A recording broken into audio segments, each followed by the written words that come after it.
In the dark days following Pearl Harbor's devastation, when America desperately needed a symbol of defiance, it came roaring off the deck of an aircraft carrier in the form of 16 twin-engine bombers that would etch their names into history. The North American B-25 Mitchell was about to announce itself to the world in the most spectacular fashion imaginable. Just 4 months after the Japanese attack had shattered the Pacific Fleet, Lieutenant Colonel James H. Jimmy Doolittle stood on the rain-swept deck of the USS Hornet, watching his crews prepare for a mission that defied conventional wisdom. Aircraft carriers weren't designed to launch medium bombers. Everyone knew that. Yet on that gray Saturday morning of April 18, 1942, Doolittle's 16 B-25 Mitchells, their bellies laden with extra fuel tanks, 500-pound bombs, and incendiary clusters, prepared to prove the impossible was merely improbable. One by one, these twin-engine behemoths lumbered down the Hornet's wooden flight deck, needing every inch of that 500-foot run before clawing their way into the murky sky. They vanished into the rainy gloom, heading westward across 800 miles of hostile ocean toward the Japanese homeland. When those Mitchells emerged from the clouds over Tokyo, Nagoya, Kobe, and Yokohama, they achieved something remarkable, complete and utter surprise. The material damage they inflicted was modest, certainly nothing that would cripple Japan's war machine. But the psychological impact reverberated like thunder. The Japanese military establishment, stunned that American bombers had violated their sacred airspace, immediately accelerated their planned offensive against Midway Atoll to prevent any repeat performance. Meanwhile, American morale, battered by months of defeat and retreat across the Pacific, soared. The gallant Doolittle received the Medal of Honor, transformed overnight from a record-breaking peacetime air racer into a national hero, and would go on to command some of America's most powerful air forces, including the legendary 8th Air Force. More importantly for aviation history, his daring raid had catapulted the B-25 Mitchell into instant fame. The bomber that carried Doolittle's name into legend bore the name of another aviation pioneer, Brigadier General William "Billy" Mitchell, that charismatic prophet of air power who had demonstrated in the early 1920s that aircraft could send battleships to the bottom of the sea. Now his namesake aircraft would prove his theories correct 1,000 times over, earning an unsurpassed reputation as both a ground attack bomber and a ship killer. This rugged, versatile medium bomber would see action on virtually every Allied front, from the sun-baked sands of North Africa to the steaming jungles of Burma, from the beaches of Normandy to the far-flung islands of the Pacific. The Mitchell story had begun before the world descended into global conflict. When the Army Air Corps issued a proposal for a twin-engine attack bomber, North American aviation responded with a prototype designated NA-41. The driving force behind this design was James H. Dutch Kindleberger, the company's brilliant president and chief designer, a West Virginia-born World War I aviator who would also father the legendary P-51 Mustang, arguably the finest fighter aircraft of the entire war.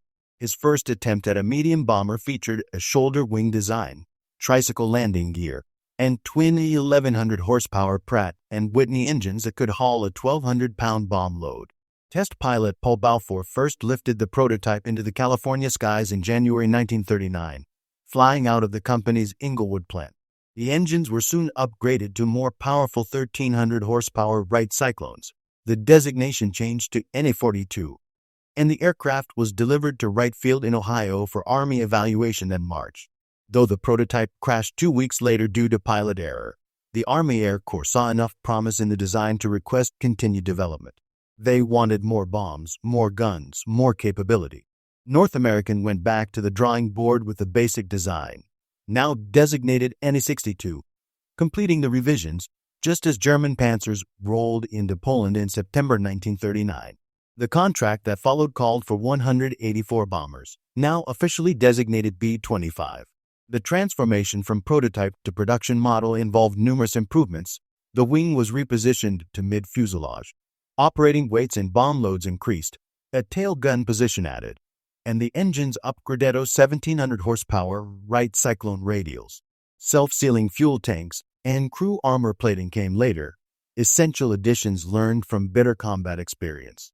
When engineers discovered stability problems, they solved them by giving the aircraft a distinctive gull wing. Building each B-25 Mitchell was an exercise in industrial complexity. Though half the size of a consolidated B-24 Liberator heavy bomber, each Mitchell comprised 165,000 separate components, held together by 150,000 rivets.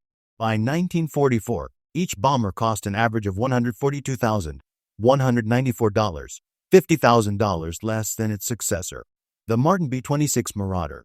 The production B-25 carried a crew of 4 to 6 men, weighed 35,000 pounds empty, stretched 53 feet from nose to tail, and boasted a 68-foot wingspan. It could haul 3,000 pounds of bombs at a top speed of 272 miles per hour at 13,000 feet, reach a service ceiling of 24,200 feet, and fly 1,350 miles before needing to refuel. Between North America's Inglewood and Kansas City plants, the U.S. Army Air Forces ultimately accepted 9,816 B-25s, though never more than 2,700 were on hand at any given time during the war, as thousands were supplied to other American services and Allied air forces around the globe. The first production model took to the air on August 19, 1940, followed by 40 improved B-25s. These became the first Mitchells to see operational service with the 17th Medium Bombardment Group based at McChord Field, Washington. Flying anti-submarine patrols along the American coast, they scored their first kill on Christmas Eve 1941, sending a Japanese submarine to the bottom off Puget Sound. The year 1942 saw Mitchells flooding into combat theaters worldwide, quickly proving their worth with American and Allied units alike. B-25V variants reinforced American forces in Australia, serving with the 13th and 19th Squadrons of the 3rd Bombardment Group, while others found new homes with the U.S. Navy, the Marine Corps, Dutch forces, Brazilian squadrons, the Soviet Air Force Chinese units, and the British Royal Air Force. For the hard-pressed RAF, the Mitchells' arrival meant they could finally retire their worn-out Bristol Blenheims, Douglas A-20 Bostons, and Lockheed Ventras that had been taking brutal punishment on daylight operations over northwestern Europe. Though Mitchells never served with the U.S. 8th Air Force in England, 712 of them went to 7 RAF squadrons, whose crews came to love the sturdy, reliable American bomber as much as their Yankee counterparts did. As the tide of war turned in 1942 and 1943, and the Allies shifted from desperate defense to aggressive offense, increasing numbers of Mitchells fought in almost every combat theater. American, British, Australian, Canadian, Dutch, Chinese, Polish, and Soviet crews flew them, bombing and strafing ground targets, blasting enemy shipping, supporting amphibious invasions, and serving as trainers, transports, and foe reconnaissance platforms. Wherever the maneuverable B-25 appeared, it proved itself one of the deadliest and most effective weapons in the Allied aerial arsenal. Carrying 3,000 pounds of bombs or 8 5-inch rockets and bristling with up to a dozen 50-caliber machine guns, the Mitchell was virtually indispensable. Its tremendous firepower meant it often didn't require a fighter escort. It could take care of itself. Some Mitchells underwent dramatic modifications to become specialized gunships. Cannons and glide torpedoes were mounted, and some were even equipped with 75mm field guns, artillery pieces mounted in an aircraft. The gun proved effective against ground targets and enemy submarines before eventually being replaced by more machine guns. By war's end, Mitchells carried almost every conceivable combination of guns and bombs that their pilots and crews could imagine. In the China-Burma-India theater, the 341st Bomb Group discovered just how rugged their Mitchells truly were. The bombers operated from makeshift dirt and grass airstrips, ranged far behind Japanese lines, and struck supply dumps at treetop level. In the Pacific Theater, Mitchells of the 345th Bomb Group operated at relatively long range, attacked Japanese ships at wave-cap altitude, literally skimming just feet above the ocean surface, and survived direct hits from small arms fire that would have downed lesser aircraft. Clad in yellowish desert camouflage, Mitchells earned their reputation in the Mediterranean theater as well. In July 1942, aircraft from the U.S. 12th Bombardment Group joined Major General Louis H. Brereton's Middle East Air Force at Fayed in northern Egypt. These Mitchells supported British 8th Army forces at Alam Halfa and during the Great Battle of El Alamein on October 23, 1942, the first major Allied victory of the war. helping clear the skies for Operation Torch, the three-pronged invasion of North Africa the following November. Through some of the heaviest fighting of the war, these workhorse medium bombers bombed and strafed relentlessly, while RAF Vickers Wellington bombers maintained pressure at night and A-20s mounted their famous Boston Tea Parties. British and American Mitchells carried out devastating daylight attacks on German and Italian troop concentrations, convoys, panzer columns, airfields, bridges, marshalling yards in the port areas of Sfax, Sousse, Tunis, La Goulette, and Bizerte. The Allied air groups in North Africa gained almost absolute supremacy over the Luftwaffe. Once the Allies had vanquished the German Afrika Korps and its Italian allies in May 1943, and the Mediterranean War shifted to Sicily and mainland Italy, Mitchells continued the fight from bases in Sardinia and Corsica. Among the bombardiers flying with these B-25 groups was a young man named Joseph Heller, who would later transform his wartime experiences into a satirical novel called Catch-22, published in 1955 and destined to become a bestseller that defined a generation's view of the absurdity of war. Before and after the British 8th and U.S. 5th Armies invaded mainland Italy, Allied B-25 squadrons flew countless sorties to soften up stubborn German opposition.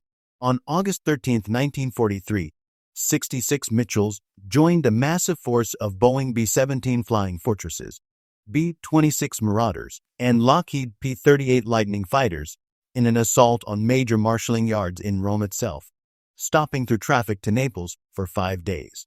A few months later, after many more combat missions, 77 Mitchells participated in one of the most controversial operations of the Italian campaign, the bombing of the ancient monastery of Monte Cassino on March 15, 1944. In total, 77 B-25s, 164 B-24s, 114 B-17s, and 105 B-26s dropped their bombs on the historic site, followed by an 8-hour artillery barrage. Half the defenders of the German 1st Parachute Division were killed or wounded in the unprecedented assault, but the survivors held their ground and poured heavy fire into advancing Allied infantry. On May 11, 1944, B-25s of the U.S. 12th Air Force began Operation Strangle in central Italy, bombing and strafing enemy supply routes along the lengthy, formidable Gustav Line. This aerial offensive culminated in the triumphal liberation of Rome by the 5th and 8th Armies on July 4, 1944. In the Pacific, Mitchells served equally valiantly as strafers, bombers, and skip bombers, while Allied naval and ground forces pressed their offensive across the vast ocean.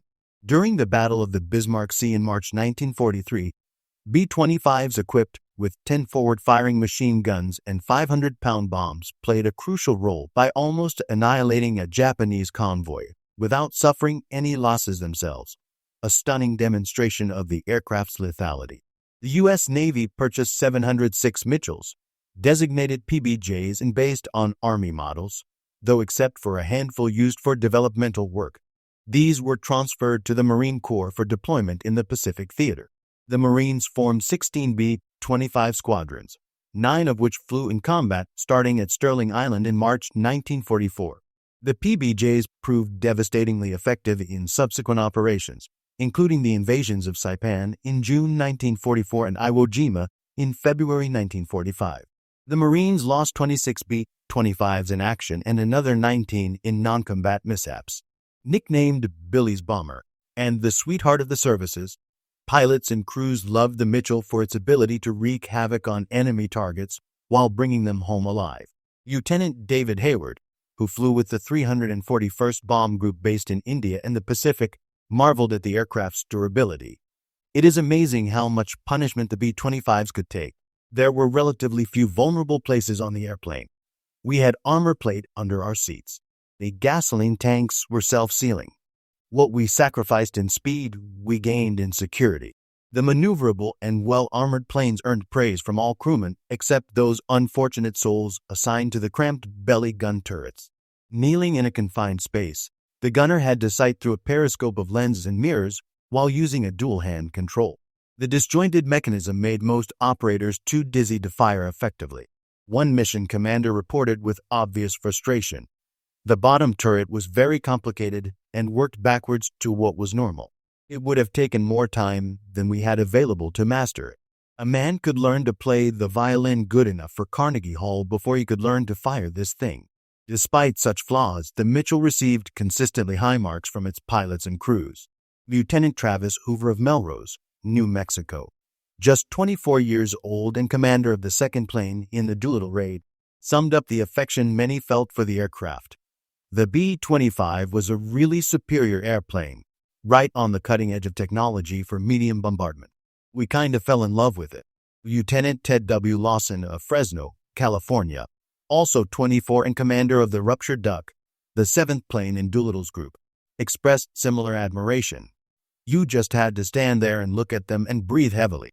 It's a grand ship, fast, hard-hitting, and full of fight. It is so much more than an inanimate mass of material, intricately geared and wired and riveted into a tight package. It is a good, trustworthy friend. Lawson, who lost a leg after the famous raid, published his best-selling memoir 30 Seconds Over Tokyo in 1943, giving Americans a first-hand account of the daring mission. Hollywood inevitably viewed Lawson's book as both a hot property and a national morale booster, though Colonel Doolittle was unwilling to have a film portraying him produced until the war ended. Metro-Goldwyn-Mayer pushed ahead.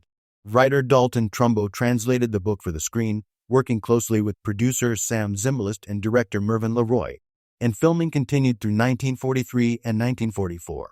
Despite wartime resource limitations, the Army Air Forces nevertheless loaned InGM a dozen B-25s and crews.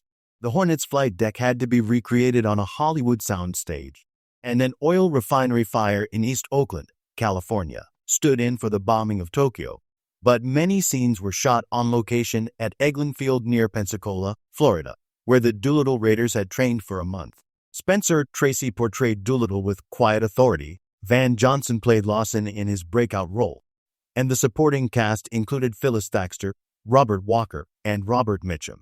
The film premiered in Glendale, California, in September 1944. Taut and realistic, 30 Seconds Over Tokyo won an Academy Award for special effects, earned a nomination for photography, and became both an MGM hit and a long-running favorite with audiences, one of the best Hollywood service films to appear during the war years. When the Allied aerial offensive increased in the European theater, American medium bomber groups were primarily equipped with the B-26 Marauder and A-20 Havoc due to concerns about the Mitchell's ability to withstand intense German anti-aircraft fire.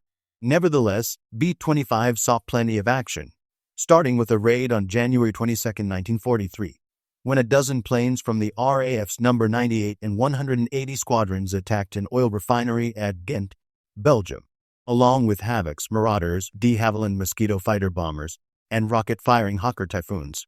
The Mitchells flew numerous low-level missions against enemy transports, communications, and radar centers throughout France, softening up German defenses before and during the momentous Allied invasion on June 6, 1944. Air Vice Marshal Sir Basil E. Embry, commander of the RAF's 2nd Tactical Air Force's No. 2 Group, reported, "On the morning of D-Day itself, our Mitchell squadrons attacked with great accuracy gun positions directly threatening the approach of the Great Armada to the Normandy beachhead, and our Bostons flying at sea level laid the smoke screen over the invasion craft. The powerful 2nd Tactical Air Force, which comprised all our AF Mitchell squadrons based in England, employed the B-25 in subformations of 5 planes on daylight operations. This tactical formation allowed the tremendous firepower of 1350 caliber machine guns per subformation to provide formidable defensive cover. Another innovation was to use Mitchells and Mosquitoes together on night raids, with the former acting as target illuminators. The Mitchells went on to support British and Canadian forces in their costly, month-long struggle to capture the strategic city of Caen during the fiercest action of the Normandy campaign. Besides scourging German troop concentrations, tank formations, supply dumps, rail lines, and bridges, the planes blasted German V-1 and V-2 rocket sites. Almost daily, they served valiantly in their close tactical role as British, American, and Canadian armies battled eastward toward the River Rhine and into the heart of Germany itself. The last operation of the European war for B-25s came on May 2, 1945, when 47 planes of the RAF's No. 2 Group blasted marshalling yards at Itzehoe in Schleswig-Holstein. The workhorse medium bombers remained in action almost until the end of the Pacific War in the summer of 1945, while one of them made headlines much closer to home in the most unexpected way imaginable. Early on the morning of Saturday, July 28, 1945, Lieutenant Colonel William F. Smith of Bedford, Massachusetts, took off in his B-25 and headed south toward Newark, New Jersey, accompanied by his co-pilot and a young sailor hitching a ride home. The control tower at New York's LaGuardia Field warned Smith of extremely poor visibility in the metropolitan region, and he became disoriented in the thick cloud and fog that shrouded Manhattan. At precisely 9:40 in the morning, the bomber slammed into the world's tallest building, the Empire State Building in Midtown Manhattan, gouging an 18 by 20-foot hole between the 78th and 79th floors. Part of the fuselage lodged itself in the skyscraper's north facade. One engine tore through 7 walls before emerging on the opposite side, and the other engine crashed down the elevator shaft. The building, as historian John Taranach described it, shuddered, realigned itself, and settled. An explosion followed, and high-octane aviation fuel spewed from the Mitchell's ruptured tanks, spraying the building's interior. A wing section plummeted onto Madison Avenue, and other parts of the plane rained down across a 5-block area. Despite the catastrophic damage, only 10 people died besides the 3 men in the plane, and 25 were injured. If the collision had not occurred early on a Saturday morning, the disaster would have been exponentially worse. On a normal business day, approximately 15,000 workers and 35,000 visitors might have been in the building. The female operator of an elevator survived miraculously when cables were severed and her car plummeted 80 floors into the building's sub-basement. A fall that should have killed her, but somehow didn't.